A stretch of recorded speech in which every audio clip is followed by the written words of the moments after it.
दो भाइयों की लड़ाई, एक पारिवारिक कहानी। जज पाठक हमेशा की तरह वक्त पर कोर्ट पहुंच गए थे और अपने सामने पड़े ढेर सारे केसों की फाइल देखकर हमेशा की तरह उनका मन बहुत उदास हो गया था।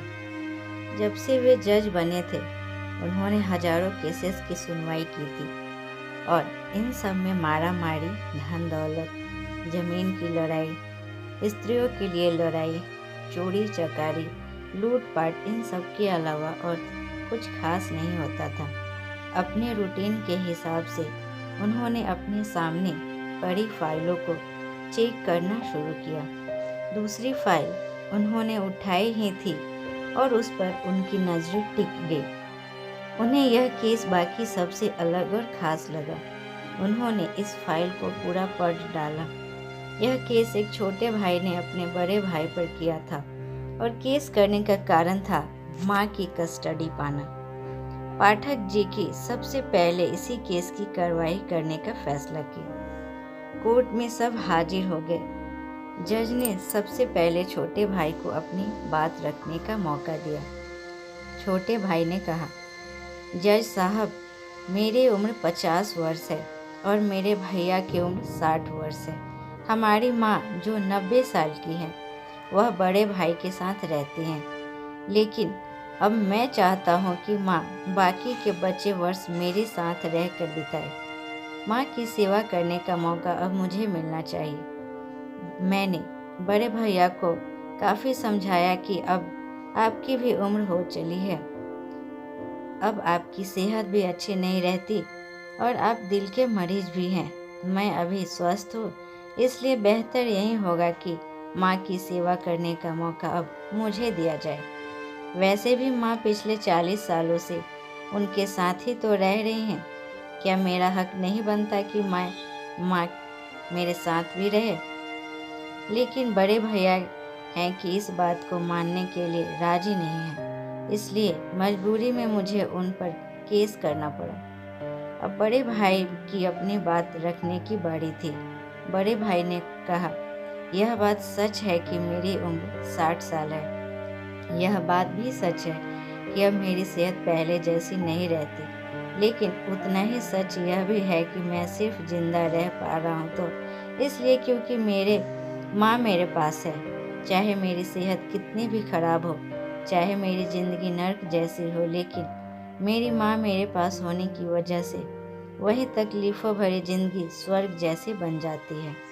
जज साहब, आप ही बताइए, मैं माँ को अपने से दूर कैसे होने दे सकता हूँ?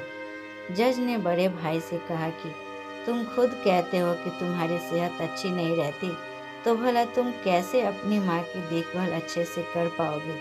यह भी तो सोचो। बड़े भाई ने कहा, मैं अपनी माँ की बड़े अच्छे से देखभाल करता हूँ। आप माँ से भी पूछ सकते हैं, और अगर वो खुद कहे कि उन्हें मेरे साथ नहीं रहना तो आप बेशक उन्हें मेरे भाई के साथ भेज दीजिए। जज को यह बात ठीक लगी और उन्होंने माँ को अदालत में बुलाने का फैसला किया।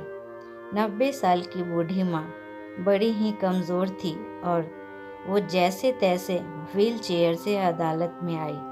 जज साहब ने उनसे उनका फैसला पूछा तो माँ ने कहा कि मेरे लिए दोनों ही बच्चे समान हैं। किसी एक का पक्ष लेकर दूसरे को नाराज नहीं कर सकते। आप तो जज हैं, आप तो ऐसे फैसले हमेशा लेते हैं। आप जो भी फैसला लेंगे वह मेरे लिए आखिरी फैसला होगा और मैं चुपचाप उसे मान लूँगी। जज साहब बहुत परेशान हो गए। उन्होंने अपनी पूरी ज़िंदगी में ऐसा अनोखा केस कभी नहीं देखा था।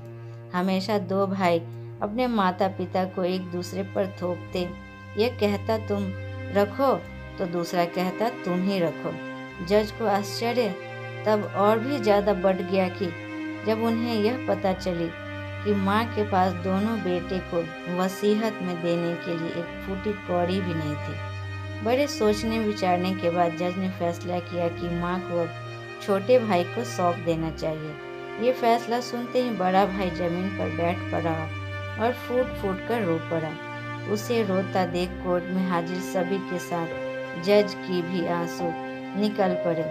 दोस्तों, आपने भाई भाई की लड़ाई तो बहुत देखी होगी, लेकिन जैसे इन दोनों भाइयों ने अपनी माँ के लिए लड़ाई की, वैसी अनोखी लड़ाई कभी नहीं देखी होगी। इस कहानी से और इन दोनों भाइयों से हमें यही सीखना चाहिए कि अपने माँ बाप का कर्ज कैसे उतारा जाता है और माँ बाप की सेवा कैसे निस्वार्थ भाव से की जाती है। उम्मीद करती हूँ ये कहानी आपको पसंद आई। अगर ये कहानी आपको पसंद आए तो आप लाइक, शेयर और सब्सक्राइब करें।